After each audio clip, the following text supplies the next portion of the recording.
저는 신혼생활 2년 차, 아직 아이는 없고 남편과 함께 맞벌이를 하며 살고 있는 주부였습니다. 참고로 제 나이는 20하고도 9이고요. 남편 나이는 32이에요. 우리 남편은 위로 누나만 3명 있는 한마디로 딸부잣집에서 태어난 막내 아들이고 저는 아직 미혼인 남동생 1명 있네요. 시아버지께서는 제가 남편과 만나기도 전에 돌아가셨다고 해요. 그리고 남편 위로 있는 신우들은 전부 다 결혼해서 각자의 가정을 꾸린 상황이라 저와 결혼을 하기 전까지는 남편이 어머님을 모시고 단둘이 살았다고 합니다. 저도 시누이들처럼 결혼하면 분가를 해서 어머님이랑 따로 살고 싶었지만 결혼할 당시에 저희 상황이 여의치 않았어요. 둘이 합치면 부부벌이가 나쁜 편은 아니었는데 남편은 결혼하고 나서 장사를 시작하고 싶어 했지요. 그래서 그때까지 모아놨던 돈을 전부 다 사업 자금으로 사용하려 했고 그런 상황이다 보니 제 돈만으로는 집을 구하기가 힘들었습니다. 남편이 딱 2년만 어머님이랑 같이 살자고 그러면 돈 모아서 충분히 분가할 수 있을 거라며 저를 꾸준하게 설득을 하더라고요. 결국 그 말에 넘어간 저는 결혼하고 스스로 시댁에 들어가서 살기 시작했어요. 이 대목에서 저를 멍청하다 욕하실 분들이 많다는 거 인정합니다. 그리고 실제로 욕을 하셔도 달게 받을 각오도 되어 있고요. 제 입장에서 이런저런 핑곗거리들이 없는 건 아니지만 결과적으로 치명적인 판단 미스라는 사실은 변하지 않잖아요. 그래도 저는 그때까지만 해도 남편이라는 남자를 세상 누구보다 믿고 있었기 때문에 현재의 이런 결과는 꿈에도 예상하지 못했네요. 아무튼 어머님은 사남매를 키우며 사시던 주택에서 그대로 살고 계셨는데 지어진 지 꽤 오래된 2층짜리 단독주택이에요. 다행스럽게도 1층과 2층이 따로 출입구가 나 있기 때문에 아침 저녁으로 출퇴근하면서 어머님과 마주칠 일은 거의 생기지 않았습니다. 제가 결혼해서 들어오기 전까지 2층은 세를 주고 남편과 어머님이 1층에서 살았기 때문에 저희 부부가 2층에서 살기 시작하는 초반부터 살림은 확실하게 분리를 하고 지낼 수 있었어요. 어머님은 그냥 아들을 유난히 좋아하시는 평범한 시어머니로 보였고 실제로 저를 특별히 못 살게 군 적도 없습니다. 뭐 그렇다고 딱히 잘해주신 것도 없고 말이죠. 그렇게 같은 건물에 살면서도 저희가 먼저 초대하지 않으면 2층으로 올라오지 않으셨던 어머님은 다른 사연들 속의 시어머니들처럼 시도 때도 없이 1층에 내려오라고 부르시지도 않았습니다. 그 점은 지금 생각해도 정말 괜찮았다고 생각해요. 2년 동안 남편이 벌어오는 돈으로는 생활비로 주로 쓰면서 시어머니 용돈까지 드리면서 살았어요. 덕분에 제가 버는 돈은 전부 다 고스란히 적금에 넣을 수가 있었지요. 그래도 처음 약속대로 이제 분가하고 나가서 살 수 있을 만큼의 돈이 마련되었을 때 저희가 집 구해 나갈 계획을 세운다는 소리를 들은 3명의 신우들이 그야말로 눈을 뒤집고 난리가 났습니다. 엄마가 집이 있으니까 그냥 쭉 같이 살면 돈도 절약되고 좋은데 왜 굳이 무리를 해서 나가려고 하느냐라고 하면서 지금처럼 계속 여기서 살라고 하더라고요. 물론 어머님 집에서 사는 동안 제가 처음 걱정했던 것만큼 힘들지 않았다는 건 인정합니다. 생각보다 어머니께서 저희 살림에 간섭을 많이 하신 것도 아니고요. 하지만 그래도 지은 지 30년이 넘은 건물이고 특히나 저희가 살고 있는 2층은 리모델링이 필수예요. 봄, 여름은 어떻게 버틴다고 쳐도 겨울에는 찬바람이 너무 심하게 들어오거든요. 거기다 조만간 아이라도 가지게 되면 주변에 유치원이나 어린이집도 꽤 멀리 있습니다. 당연히 초등학교를 보내기에도 좋은 곳이 아니고 말이죠. 사실 작년에 한 번 남편이 그러더군요. 어머님께서 집을 공짜로 내주셨으니까 2층 집은 우리 돈으로 리모델링 해드리는 게 어떠냐고요. 그때만 해도 남편이 말도 안 되는 멍청한 소리를 한다고만 생각했고 그럴 돈이 어디 있냐고 매달 월세 겸 생활비 드리는 돈은 뭐냐고 따졌어요. 그러면서 한 푼이라도 더 모아서 빨리 제대로 살림을 꾸리고 싶은 마음뿐이라고 했더니 남편도 별말을 하지 않더라고요. 그땐 그냥 그렇게 별일 아니라고 생각해서 가볍게 넘어갔는데 이제 와서 돌아가는 상황을 보아하니 남편은 처음부터 나가서 살 생각이 없던 건지도 모르겠네요. 그래도 어영부영 저희가 같이 살기로 약속했던 2년이 지나고 남편과 제가 시어머니를 찾아가 분가하겠다 말씀드렸을 때만 해도 정작 어머님 본인은 별다른 말씀 없으셨어요. 문제는 저희가 분가 의사를 밝힌 뒤 며칠 뒤부터였지요. 주말에 신우 셋이 전부 저희 집에 찾아와서는 계속 여기서 어머님 모시고 살면 아무런 문제도 없을 텐데 왜 자꾸 나가려고만 하냐고 남편과 저를 붙들고 생난리를 치는 거예요. 사실 제가 어머님 집에서 사는 게 그럭저럭 참을 만했다 말을 하긴 했지만 말이 그렇다는 거지 짜증나고 힘든 순간들도 당연히 많았습니다.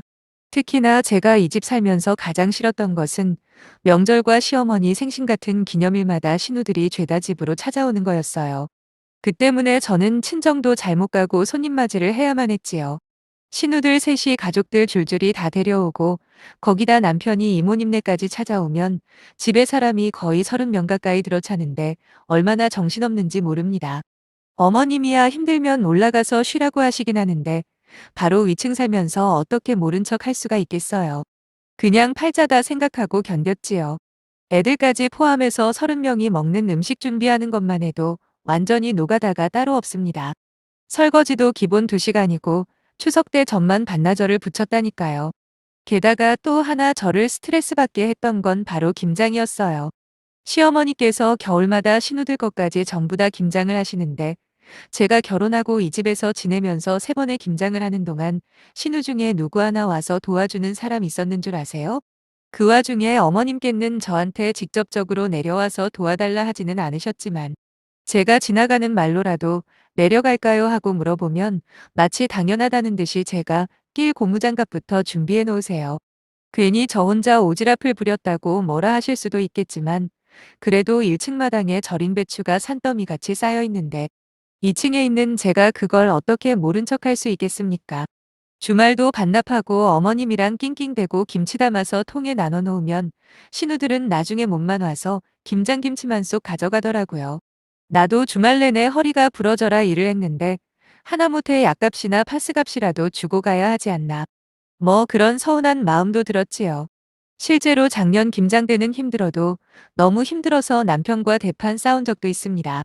정작 남편은 주말이 가장 바쁜 장사를 하다 보니 도와줄 수도 없고 그걸 노리셨는지는 모르겠지만 이상하게도 어머님께서는 항상 주말 껴서 김장을 하시는 바람에 어쩔 수 없이 저랑 어머님 둘이서 5집 먹을 김치를 담그거든요. 처음 시집 오자마자 김장했을 때는 솔직히 말씀드려서 힘든 줄도 모르고 재미로 했었습니다. 뭐가 뭔지 아무것도 모르니까 힘들다는 생각도 들지 않았던 것 같아요.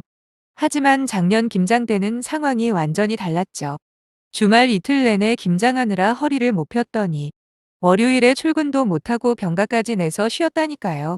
남편한테 내가 너네 누나들 김치 수발 들려고 이 집안에 시집 왔냐 따지면서 부부싸움이 시작되었고 결혼하고 그렇게까지 심하게 싸운 건 그때가 처음이었습니다. 그래도 부부싸움은 칼로 물베기라던가요. 남편이 결국 먼저 사과를 하길래 최소한 김장할 때는 가게를 맡기는 한이 있더라도 저 혼자만 덤탱이 씌우지 말라고 신신당부를 했습니다. 아무튼 이런 몇 가지 사건들을 거치면서 더더욱 분가에 대한 욕심은 커져만 갔고 저희가 목표했던 돈도 모았겠다. 애초에 약속한 2년이라는 시간도 지났겠다. 이제는 저희도 분가를 하겠다 이야기를 했습니다. 남편도 처음에는 저보다 더 적극적으로 움직였어요. 이사갈 집들도 열심히 알아보고 어머님께 나가서 살겠다는 이야기도 남편이 앞장서서 말씀드렸거든요. 그런데 앞에서 이야기했듯이 신우들이 찾아와서는 절대로 나가면 안 된다고 한바탕 난리를 치고 난 후로는 남편의 행동이나 말이 변하기 시작하더라고요. 신우들이 쳐들어온 그날 분위기가 험악해지자 남편이 저보고 2층에 먼저 올라가라고 하더니 시어머니와 신우들이랑 한참을 이야기하고 올라왔는데 심각한 얼굴의 남편은 뭔가 생각이 많아 보였어요. 뭐 당장 그날에는 저한테 아무런 말도 하지 않았지만 제가 눈치 없는 스타일도 아니고 남편의 심경에 분명히 어떤 변화가 생겼다는 것 정도는 충분히 짐작할 수 있었지요. 아니나 다를까 며칠 후에 새집 보러 가자는 저를 붙들고 이야기를 좀 하잡니다. 일단 자기는 좋은 남편과 착한 아들, 이 둘 중에 하나를 골라야 하는 상황인 것 같다면서 당장 우리가 나가게 되면 혼자 남으실 어머님이 너무 걱정된다는 게 아니겠습니까? 누나들은 시집가서 전부 남편과 애 키우느라 정신없지 않냐고. 그럼 결국 시어머니를 노후에 모시고 살아야 할 사람은 우리밖에 없답니다. 지금 내가 듣고 있는 소리가 무슨 말인지 순간적으로 당황해서 말도 제대로 안 나오더군요. 그리고는 저한테 할 말을 미리 적어왔다면서 종이를 한 장 내밀었는데 거기에 적혀 있는 내용은 그야말로 완전히 현대판 노예 계약 그 자체였습니다. 보자마자 눈앞에서 찢어버려서 내용이 전부 기억은 안 나지만 충격적인 몇 가지만 말씀을 드리자면 집안의 제사랑 명절 준비는 앞으로 전부 다 제가 맡아서 하라네요.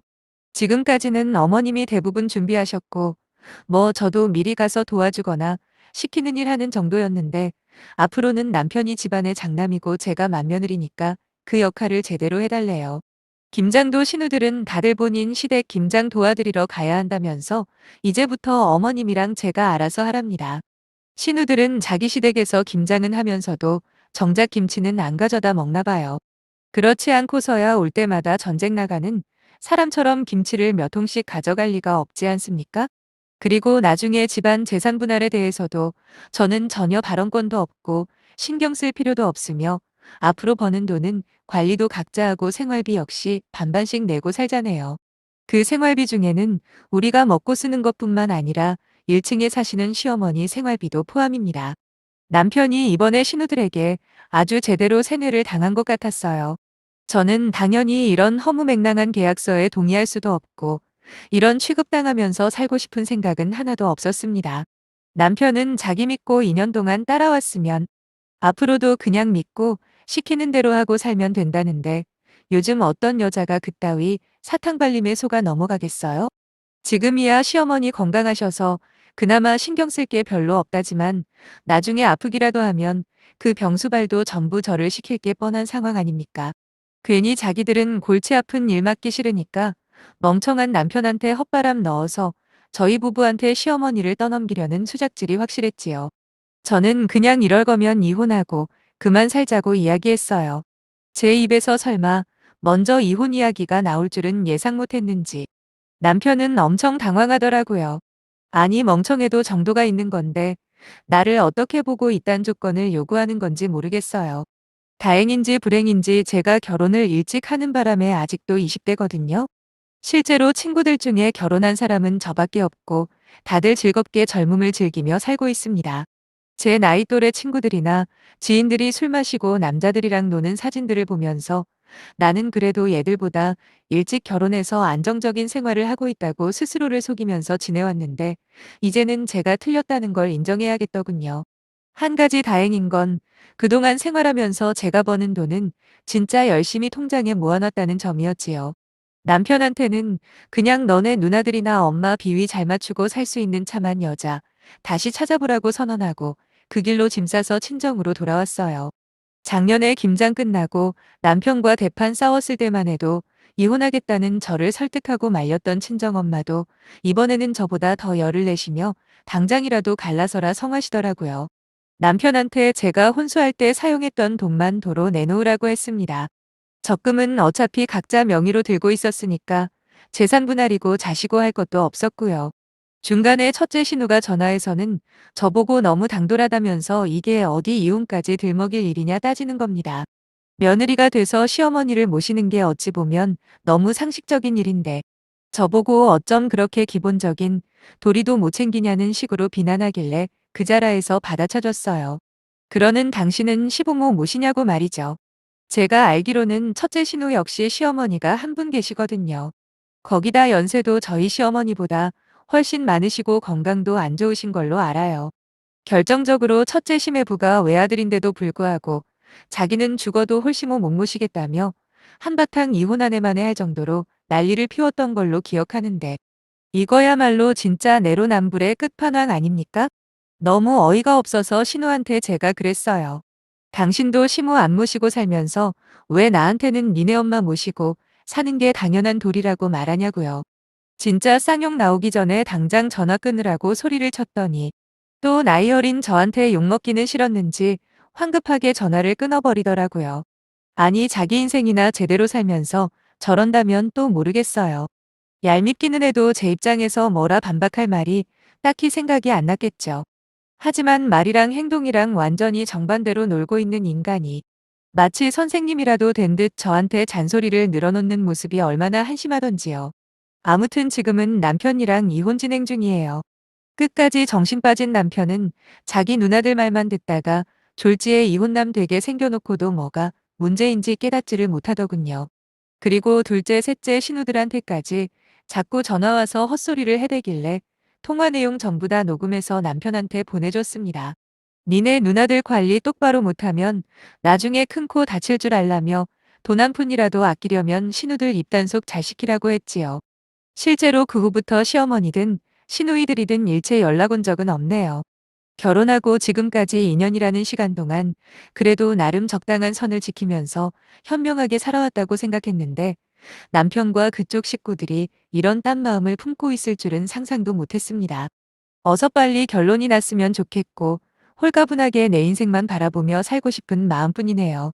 남편을 너무 믿은 건 제 잘못이겠지만 저희 둘 사이에 아이가 태어나기 전이라 그나마 다행이고 지금이라도 바로잡으면 된다고 생각하면서 힘내볼게요. 읽어주셔서 감사합니다.